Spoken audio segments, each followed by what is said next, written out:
찬송가 304장 부르심으로 새벽 기도에 시작하겠습니다.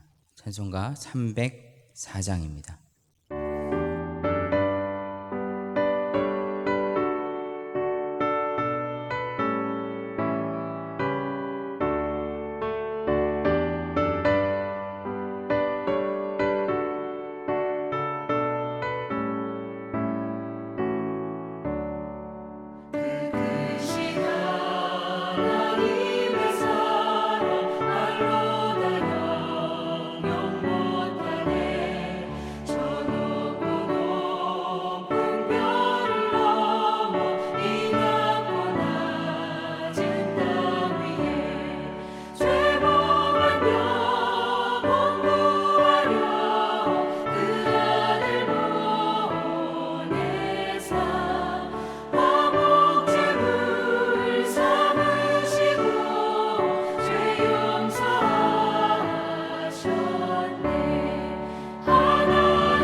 오늘 함께 보실 말씀 고린도후서 13장 1절로 4절 말씀입니다.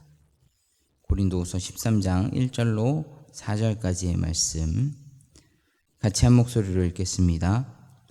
내가 이제 세 번째 너희에게 가리니 두세 증인의 입으로 말마다 확정하리라.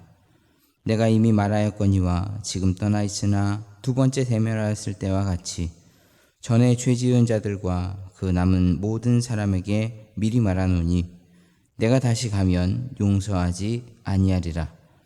이는 그리스도께서 내 안에서 말씀하시는 증거를 너희가 구함이니 그는 너희에게 대하여 약하지 않고 도리어 너희 안에서 강하시니라. 그리스도께서 약하심으로 십자가에 못 박히셨으나 하나님의 능력으로 살아계시니 우리도 그 안에서 약하나 너희에게 대하여 하나님의 능력으로 그와 함께 살리라. 아멘. 우리나라 헌법 27조 사항을 보면 형사 피고인은 유죄 판결이 확정될 때까지는 무죄로 추정된다라고 명시되어 있습니다. 이것을 무죄 추정의 원칙이라고 말하는데요. 비록 혐의로 인해서 형사 피고인으로 재판받는 과정에 있기는 하지만 그의 인권을 보장해 주기 위해서 또 보호해 주기 위해서 분명한 증거에 의한 유죄가 확정되기 전까지는 이 사람을 죄인으로 부르지 못하도록 한 것입니다. 이러한 혐의를 받고 있는 피고인을 재판할 때도 소문이나 다른 사람으로부터 전해 들었다는 이야기에 좌우받지 않고 완전한 증거가 채택되어서 유죄가 확정되기 전까지는 이 사람에 대해서 이렇게 저렇게 평가하지 못하도록 하는 것이죠. 다른 사람의 이야기를 듣고서 잘못된 판결을 내림으로 어떤 한 사람의 인생을 망가뜨리는 일을 막고자 하는 방지 장치입니다. 우리 옛말에 죄는 미워하되 사람은 미워하지 말라는 말이 있듯이 어느 누군가에 대해서 들은 소문만 가지고서 정죄하다가 그 사람에 대해서 잘못된 판단을 내리게 되는 경우가 분명히 있습니다. 그래서 설령 그 사람이 어떤 죄를 지었다 할지라도 그 사람이 그러한 상황에 놓일 수밖에 없었던 어떤 특별한 상황이 있을지도 모르기 때문에 사람에 대해서 무조건 잘못을 운운하면서 몰아세우지 말아라 라고 하는 의미도 담겨 있는 것이죠. 오늘 본문에서 사도 바울은 고린도 교회를 어지럽게 한 사람들에 대해서 여러 번 참는 본을 보여주고 있습니다. 1절 말씀을 보면 사도 바울은 고린도 교회에 세 번째로 방문하여서 죄인들을 징계할 때 먼저 두세 번 증인의 입으로 확증하였다라고 말하고 있습니다. 이것은 모세의 율법에 따른 것으로서 그리스도께서 인정하시고 권하신 방법 중에 하나입니다. 즉 바울은 하나님의 말씀에 따라서 고린도 교인들을 징계할 때 직접적인 어떠한 증거와 증언을 통해서 그 사실에 대해서 확실히 알고 그리고 나서 징계를 할 때 하더라도 하겠다는 것이죠. 바울은 세 번째 고린도 교회를 방문하고자 합니다. 이전까지는 잘못한 사람들에 대해서 회개를 촉구했지만 만일 회개하지 않는 경우 이번에도 회개하지 않는다고 한다면 정말 큰 징계를 내리겠다라고 단호하게 경고하고 있습니다. 두 번째 사도 바울이 고린도를 방문할 때에도 이런 잘못한 사람들에 대해서 징계할 것이라고 이야기는 했었지만 사도 바울은 그때 성도를 사랑하는 마음에서 또 전후좌우 사정들을 자세히 살펴보기를 원하는 마음으로 그 징계를 미뤘었던 사실이 있었습니다. 그런데 범죄자들은 죄를 지은 사람들은 그것에 대하여서 고마운 마음으로 여기고 자신들의 잘못을 되돌아보면서 회개한 것이 아니라 거봐라 이렇게 말만 앞서는 사람이다 라고 하면서 오히려 사도 바울을 깎아내리는 모습들이 있었던 것이죠. 그래서 사도 바울은 이번에 갈 때는 반드시 징계할 것인데 그 일이 실제로 일어나지 않았으면 좋겠다라고 말하면서 다시 한번 고린도 교인들에게 회개의 기회를 주고 있는 것이 오늘 말씀에 나와 있습니다. 우리 그리스도를 믿는 사람들은 다른 사람들과 함께 관계를 맺고 또 누군가를 판단하게 될 때 우리도 하나님의 사랑을 가지고 또 어떠한 소문이나 다른 사람들 이야기에 휘둘리지 않고 진실된 모습들을 올바로 판단하기 위해서 하나님의 지혜를 구해야 할 줄 믿습니다. 혹시나 내가 사사로운 마음이나 다른 누군가의 이야기에 휘둘려서 잘못된 판단을 하지 않도록 이 사람 저 사람에게도 많이 물어보고 그 사람의 환경에 대해서도 알아보면서 올바른 판단을 내릴 수 있도록 지혜로운 행동을 해야 하겠습니다. 그리고 무엇보다도 하나님께서 사랑하시는 영혼이기 때문에 그 사람이 올바른 길로 나아갈 수 있도록 돕고 격려하고 또 올바른 길을 가르쳐주는 그러한 선한 도움이 우리 안에서 있어야 할 줄 믿습니다.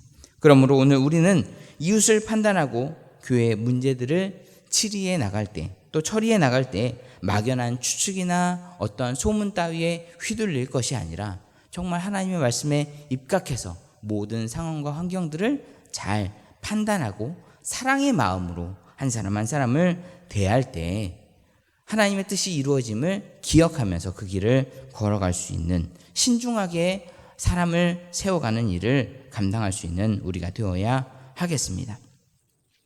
3절과 4절 말씀을 보면 바울은 자신의 사도권의 표징을 구하는 고린도 교인들에게 그리스도의 십자가와 부활에 대해서 이야기하면서 우리도 그 안에서 약하나 너희에게 대하여 하나님의 능력으로 그와 함께 살리라는 결론으로 대답을 대신하고 있습니다. 그와 함께 살리라라고 하는 이 말씀은 문맥 전체로 볼 때 종말론적인 그러한 부활을 이야기하는 것이 아니라 그리스도께서 하나님의 능력으로 부활하신 것처럼 우리도 하나님의 능력을 이제 우리의 삶을 통해서 나타내 보이겠다라고 하는 말씀인 것입니다. 예수님께서 이 땅에 계실 때의 모습은 어떠셨습니까? 참으로 세상 사람들이 보기에는 연약한 모습이었을 것입니다. 메시아라고 그렇게 추켜 세우는 사람들이 많이 있었지만 결정적인 순간에 그 메시아의 능력을 발휘하지 못한 연약한 존재처럼 보였던 것이죠.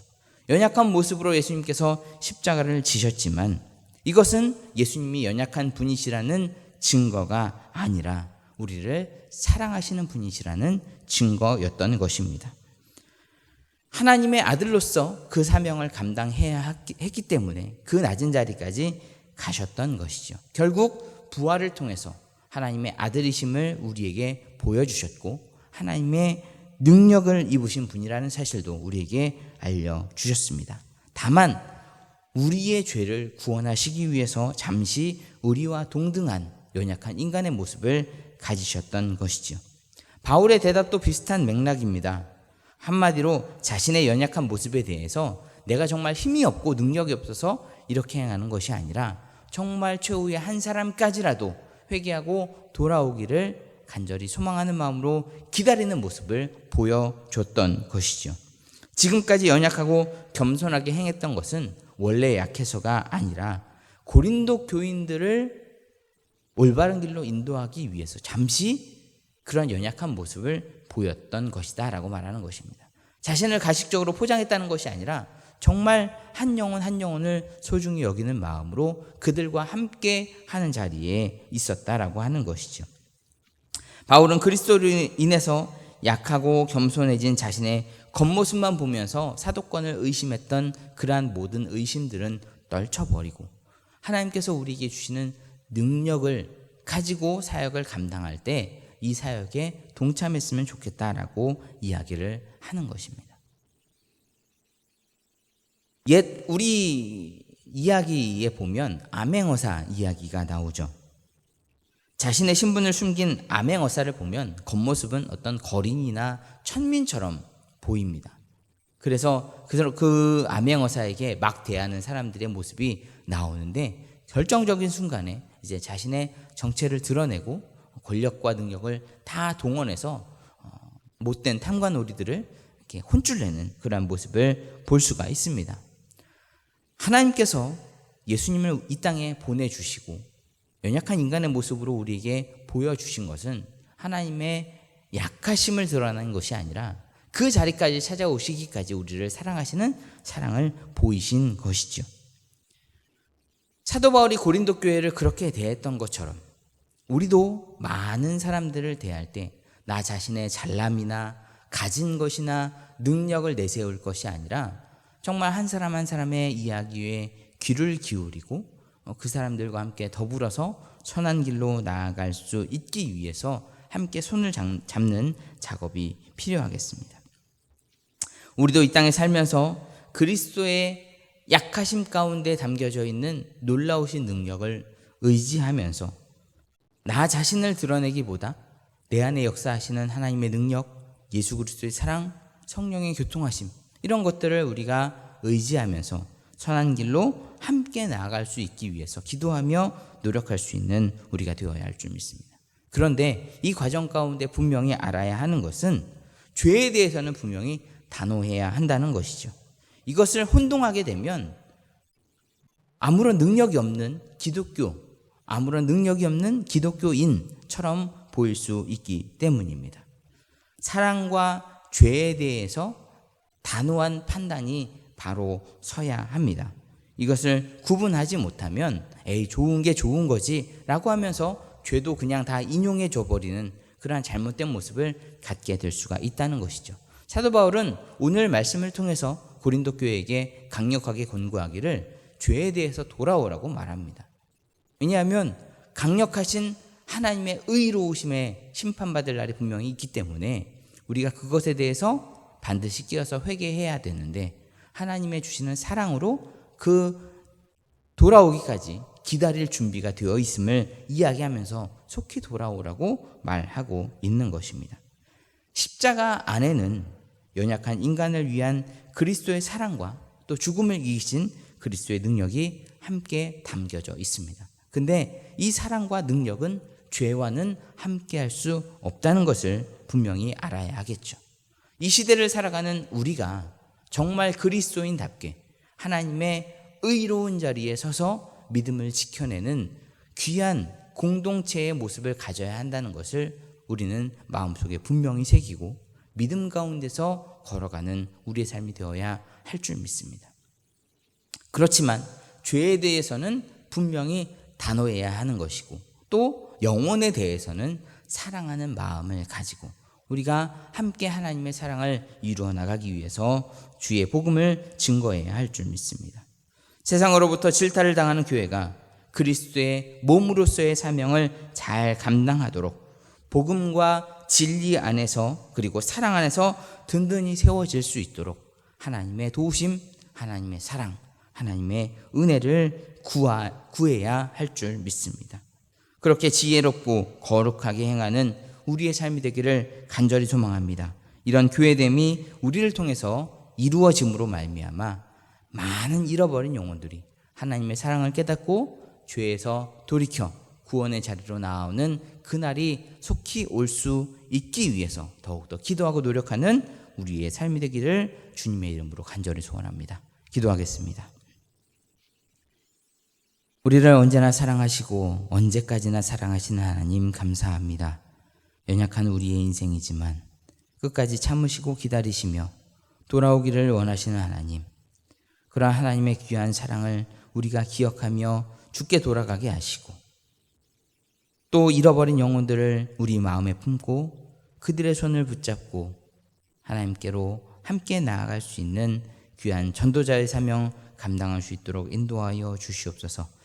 교회가 흔들리는 세상 가운데 믿음도 흔들리고 여러 가지 기준도 흔들리고 있는 이 가운데에서 우리가 십자가의 사랑, 십자가의 능력을 반드시 기억하게 하시고 죄를 단호히 대적하며 하나님의 뜻 가운데서 선한 영향력을 끼칠 수 있는 우리가 될 수 있도록 도우시고 인도하여 주시옵소서. 함께 하심을 믿고 감사드리며 예수 그리스도의 이름으로 기도합니다. 아멘. 찬송가 288장 찬송 부르시겠습니다.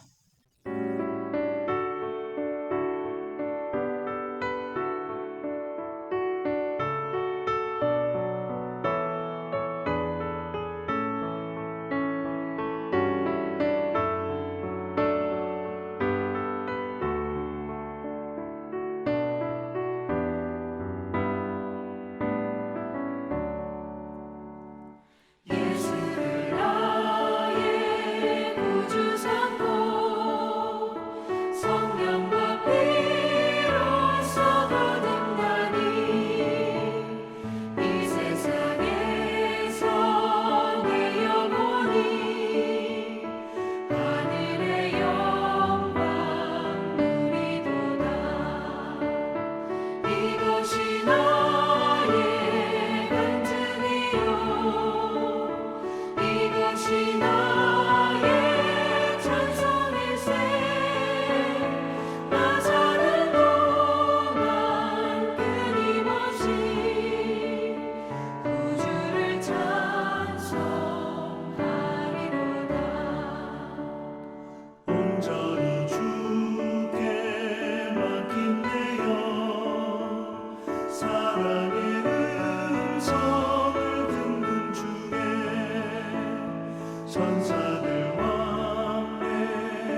주기도문 하심으로 새벽 기도에 마치겠습니다. 하늘에 계신 우리 아버지여, 이름이 거룩히 여김을 받으시오며 나라가 임하시오며 뜻이 하늘에서 이루어진 것 같이 땅에서도 이루어지이다.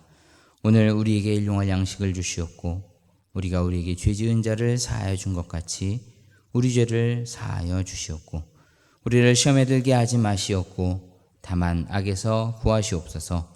나라와 권세와 영광이 아버지께 영원히 있사옵나이다. 아멘.